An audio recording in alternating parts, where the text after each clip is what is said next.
ओम शांति। ओम शांति। आज बाबा की है 12-10-22 के बाबा के महावाक्य। प्रातः मुरली। ओम शांति। बाप दादा मधुबन। आज बाबा ने कहा, मीठे बच्चे जी बाबा, तुम्हें रूहानी कमाई में बहुत बहुत ध्यान देना है। सिर पर विकर्मों का बोझा बहुत है, इसलिए समय वेस्ट नहीं करना है। सिर पर विकर्मों का बोझा बहुत है, इसलिए समय वेस्ट नहीं करना है। प्रश्न दिया है बाबा ने, जिन बच्चों का ध्यान रूहानी कमाई में होगा उनकी निशानी क्या होगी? जिन बच्चों का ध्यान रूहानी कमाई में होगा उनकी निशानी क्या होगी? उत्तर दिया बाबा ने, वह कभी भी जोरमुई झोगमुई में अपना समय बर्बाद नहीं करेंगे। शरीर निर्वाह अर्थ कर्म करते हुए भी रूहानी कमाई में समय लगाएंगे। सुबह उठकर बहुत बहुत प्यार से याद करेंगे, याद से आत्मा उड़ती रहेगी। दूसरा पॉइंट है, वह बाप समान रहम दिल बन अपने ऊपर और सर्व के ऊपर रहम करेंगे। सबको बाप का परिचय देंगे। गीत आया है, तुम ही हो माता, तुम ही हो पिता, तुम ही हो बंधु, तुम ही हो सखा, तुम ही हो सर्वमम देव। सब कुछ बाबा ही है ना। ओम शांति। बच्चों ने गीत में माता पिता की महिमा सुनी। जैसे कोई घर में बच्चे रहते हैं तो माता पिता दादा होता है ना, तो दादे से वर्षा मिलता है बाप द्वारा, क्योंकि दादे की मिल्कियत बड़ों की मिल्कियत होती है ना, तो यह भी सबसे बड़ा है। दुनिया वालों को तो पता ही नहीं है, बच्चों को पता है। तुम ही हो माता पिता, तुम ही हो बंधु सखा, तुम ही हो।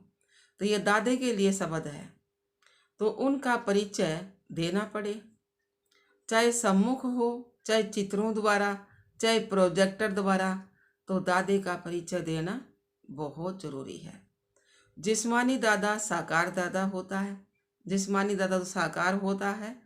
वह अब तुम्हारी बुद्धि में पहले कौन आया? दादा आया ना।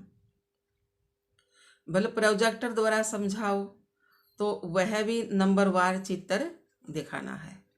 पहले पहले परम पिता परमात्मा की समझानी देनी है।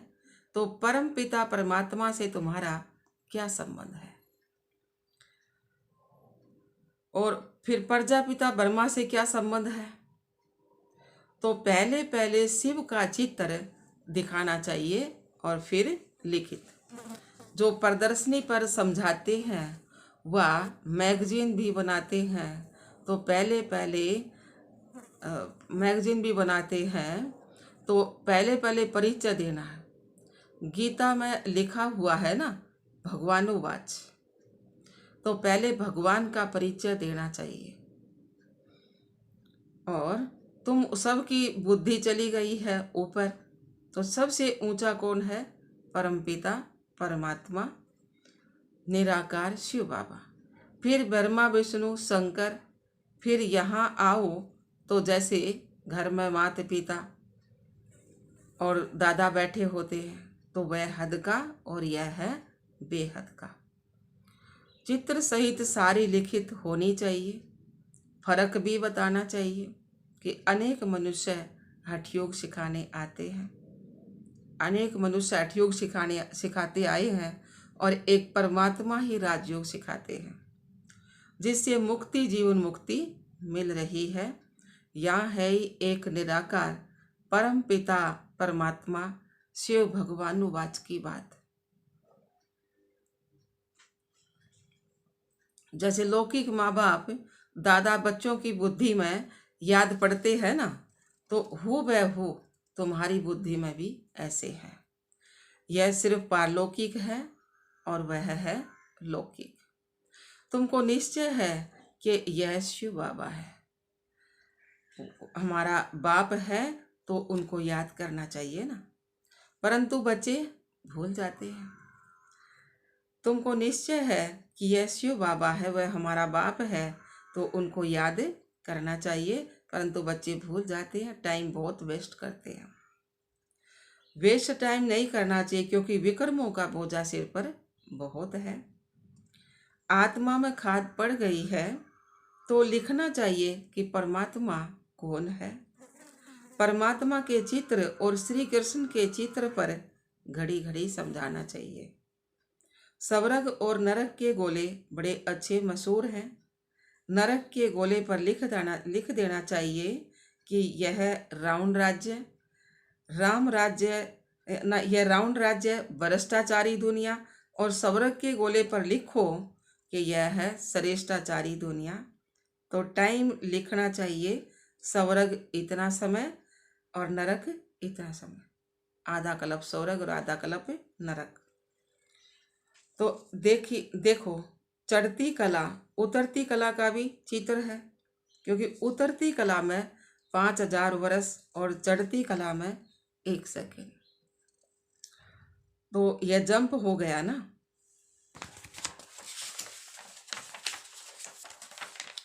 तो ये मुख्य बात समझाने की है।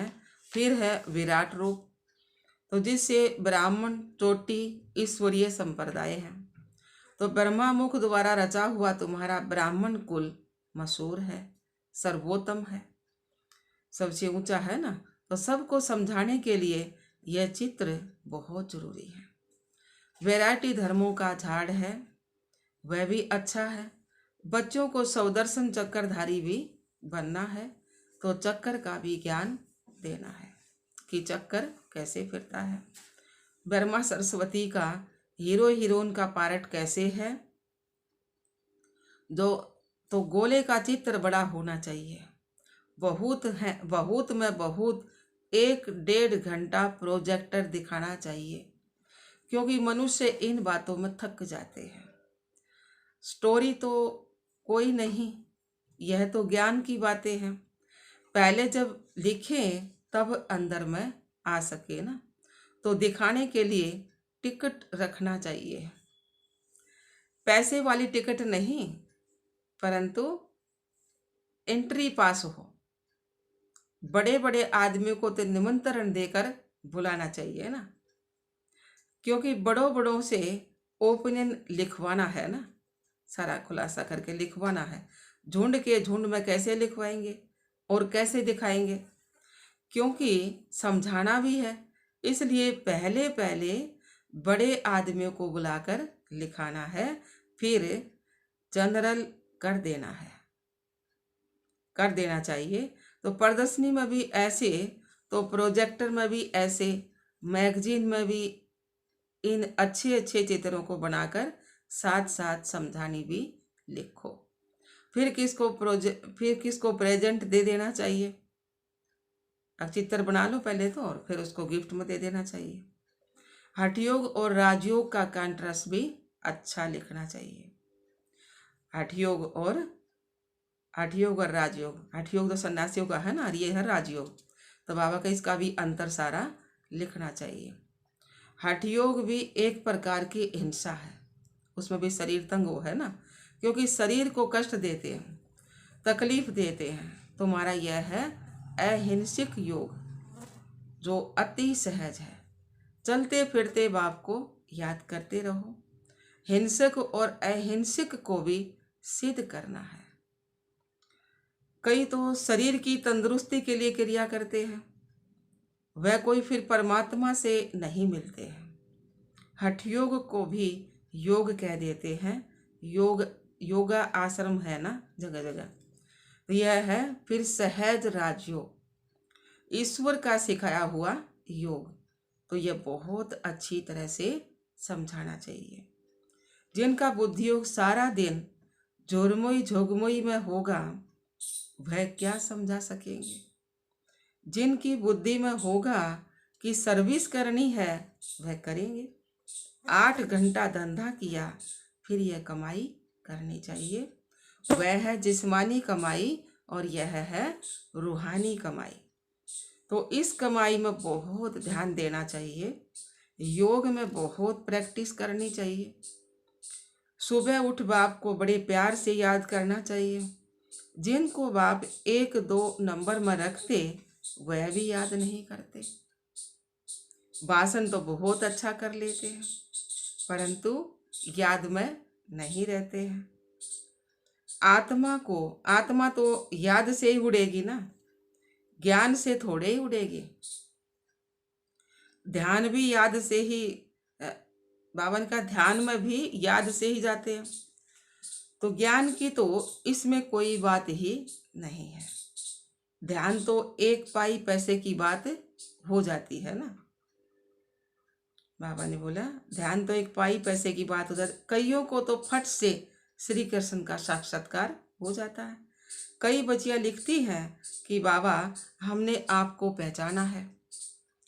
वह ध्यान में ब्रह्मा को भी देखती हैं और प्रेरणा भी मिलती है। तो फिर उनको निश्चय हो जाता है कि जिसने बाबा को कभी देखा भी नहीं वह भी लिखती है कि हम बाबा को बहुत याद करते हैं, हम आपसे वर्षा लेकर ही छोड़ेंगे। आप तो जानते हैं हम याद करते हैं। जब कहती हैं कि आप तो शिव बाबा ही याद आता है ना। तो बांधेली बच्चियां बहुत याद करती हैं, उतना सामने वाले भी याद नहीं करते हैं। एक बात है याद की। फिर गांधी जी कहते थे कि राम राज्य हो, अभी तो है रावण राज्य। तो इस पर तुम समझा सकते हो, चढ़ती कला तो परमात्मा ही करा सकते हैं ना, बाकी तो सब 1-2 को गिराते ही रहते हैं। देवताएं भी गिरते जाते हैं, भले सुख में ही है परंतु कला तो कम होती जाती है ना। तो जू की तरह गिरते जाते हैं क्योंकि ड्रामा भी जो के मिसल चलता ही है ना, रहता है ना। तो चढ़ती कला एक के ही द्वारा होती है। समझाने के लिए प्रोजेक्टर बहुत अच्छा है। सेंटर भी बहुत बढ़ते जाएंगे। बाबा कहते हैं हर एक भाषा में स्लाइड्स बनाते जाओ परंतु काम करने वाला ऐसा कोई है नहीं। बाबा युक्ति तो बता देते हैं परंतु काम करने वाला चाहिए तो सर्विस बहुत बढ़ सकती है। बच्चों को अपने भाई बहनों पर भी बहुत रहम आना चाहिए। बाबा रहम दिल है ना। तो मेरा आना भी भारत में ही होता है, और जगह आना मेरा नहीं होता है। और देश में भगवान ले आओ ना, भारत में आओ है। तो शिव जयंती भी तो भारत में ही मनाई जाती है ना, परंतु जानते ही नहीं है। अब जो भोले का व्रत रख ले हैं ये नहीं जानते ना ये शिव का जन्म हुआ था इसलिए मना जा है। समझो क्राइस्ट की जयंती मनाते तो उनके कर्तव्य को भी जानते हैं ना, परंतु शिव का कर्तव्य नहीं जानते। वही पतित पावन है। भारत बड़े तो बड़ा तीर्थ है। गीता में श्री कृष्ण का नाम डालने से इतने बड़े तीर्थ भारत की महिमा गुम हो गई है। देखो मोहम्मद गजनवी ने मंदिर लूटा था। अगर उनको ये मालूम होता कि हमारे बाबा का मंदिर है तो लूटते थोड़े। अल्लाह के मंदिर को कौन लूटेगा? जिसने स्वर्ग की स्थापना की। अगर शिव बाबा को जाने तो कभी मंदिर को हाथ भी ना लगाएं। भले वह शिव को माथा टेकते हैं परंतु जान गए तो कभी ना लूटे ना। सिर्फ गीता में श्री कृष्ण का नाम डालने से यह सब कुछ हुआ है ना। तो गीता खंडन होने से देखो क्या हाल हुआ है। अगर शिव बाबा का नाम होता कि वही गति सतगति दाता है तो यह एक की ही महिमा है। अगर वह न आता तो पावन कैसे बनते, भारत को कैसे स्वर्ग बना सकते। यह गुप्त बात है ना। जानते हैं कि हम दुर्गति में थे, अब यहाँ बैठे हैं परंतु जा रहे हैं। बच्चों को बहुत खुशी होनी चाहिए कि हम अपने लिए राजा स्थापन कर रहे हैं। तो औरों को भी रास्ता दिखाकर प्रजा बनानी चाहिए ना। बड़ी मेहनत करनी चाहिए। है तो बहुत सहज, सिर्फ बाप और वर्षे को याद करो। बाबा ने कहा है भी बहुत सहज, बाप और वर्षे को याद करो। तो स्वर्ग को याद करो, तो यह तो नरक है ना। हम सो का अर्थ भी बाबा ने समझाया है ना। हम सो देवता, फिर हम सो क्षत्रिय, फिर वैश्य, फिर शूद्र। तो बाबा ने कहा और कोई तो इन बातों को समझते ही नहीं है। तो विराट रूप में यह समझाना है कि हम सो देवता बनते हैं। अभी हम स्वर्ग में गए कि गए। बहुत लोग पूछते हैं कितनी देरी है। तो बाबा कहते हैं तुम अब तैयार कहाँ हुए हो जो स्वर्ग में जा सको। तैयार ना हुए है ना जो स्वर्ग में जा सके। तो ड्रामा तो बना हुआ है। जितनी जितनी स्थापना होती जा रही है तो विनाश ज्वाला भी धीरे धीरे बढ़ती जा रही है। तो धर्मों में झगड़ा शुरू होता जा रहा है ना। विदेशा में जगह जगह लड़ाई छिड़ गई ना। तो पहले पार्टीशन थोड़े ही था, सतयुग त्रेता में पार्टीशन थोड़े ही था। ये अलग अलग धर्म तो बाद में बने तो द्वापर युग से। तुम जानते हो कि पहले एक देवता धर्म था। गीत गीत है ना, आप मिले तो हम स्वर्ग का राज्य योग बल से ले रहे हैं। बाहुबल से कोई भी नहीं ले सकता, लड़ाई झगड़े से विश्व पर राज्य नहीं कर सकता ना कोई। तो उनके पास तो बाहुबल है, लड़ाई झगड़ाए है ना। रसिया अमेरिका आपस में मिल जाए तो सारा राज्य ले सकते हैं। इतना धनवान है ना वे, अगर आपस में मिल जाए तो सारा राज्य ले सकते हैं। परंतु ऐसा होता नहीं है। बाहुबल से जीत नहीं पा सकते लड़ाई झगड़े से। जब देवताओं का राज्य है तो वहाँ क्रिश्चियन बौद्धि नहीं होते। सतयुग त्रेता में देवताओं का राज्य है ना, तो वहाँ क्रिश्चियन और बौद्धि नहीं हो सकते। अब देवता धर्म की स्थापना हो रही है। तो भारत अविनाशी खंड है, तो बाप भी यहाँ आए है ना। तो ड्रामा में ऐसे ही है कि योग बल से राजाई मिलती है। भारत का प्राचीन योग मशहूर है, परंतु योग सिखाया किसने और कैसे वह तो नहीं जानते ना। अब योग सिखाया शिव बाबा ने और कैसे सिखाया ब्रह्मा के द्वारा, तो बाबा का ये नहीं जानते ना। श्री कृष्ण ने तो योग नहीं सिखाया ना, परमपिता परमात्मा ही योग सिखला रहे हैं। यह कितनी अटपटी बात है जो बुद्धि से खिसक जाती है। कोई तो जानते भी छोड़ देते हैं। बाबा ने कहा कोई तो जानते हुए भी छोड़ देते हैं। तब बाप कहते हैं समझदार देखना हो तो वो भी यहाँ देखो, और बुद्धू देखना हो तो वो भी यहाँ देखो। अगर जो बात भगवान की जान जाए फिर भी छोड़ जाए। समझदार वर्षा लेते हैं, बेसमझ छोड़ देते हैं। तो स्वर्ग का वर्षा फिर गवा देते हैं। तो महान मूर्ख महान सुजान देखना हो तो यहाँ देखो। स्वर्ग में वह भी जाएंगे परंतु वे प्रजा में जाएंगे। तुम जानते हो सूर्यवंशी चंद्रवंशी प्रजा कैसे बनती है। बाप की गोद यहाँ ही मिलती है, संगम युग पर ही। मूल वतन में गोद का हिसाब नहीं है। मूल वतन में आत्मा और परमात्मा इकट्ठे तो रहेंगे थोड़े समय, लेकिन गोद का नहीं होगा ना हिसाब। तो बच्चा जब पैदा होता है तो गुरु की गोद में देते हैं। समझते हैं गुरु की गोद में नहीं गया तो दुर्गति को पाएगा। दुनिया वाले समझा है ना ये बात। तो वो गुरु कौन है हमारा शिव बाबा। जन्मते मतलब बाबा का बनते ही गुरु की गोद में जाए है ना, बाबा की गोद में। तो छोटे बच्चे को ही गुरु करा देते हैं दुनिया वाले। गुरु भी गैर कहते हैं गति नहीं। तो ये गुरुओं ने समझाया है, ये उन गुरुओं ने समझाया है ना, शरीरधारियों ने। पता नहीं कब शरीर छूट जाए तो वहाँ तो जन्म ले फिर गुरु के पास जाते हैं।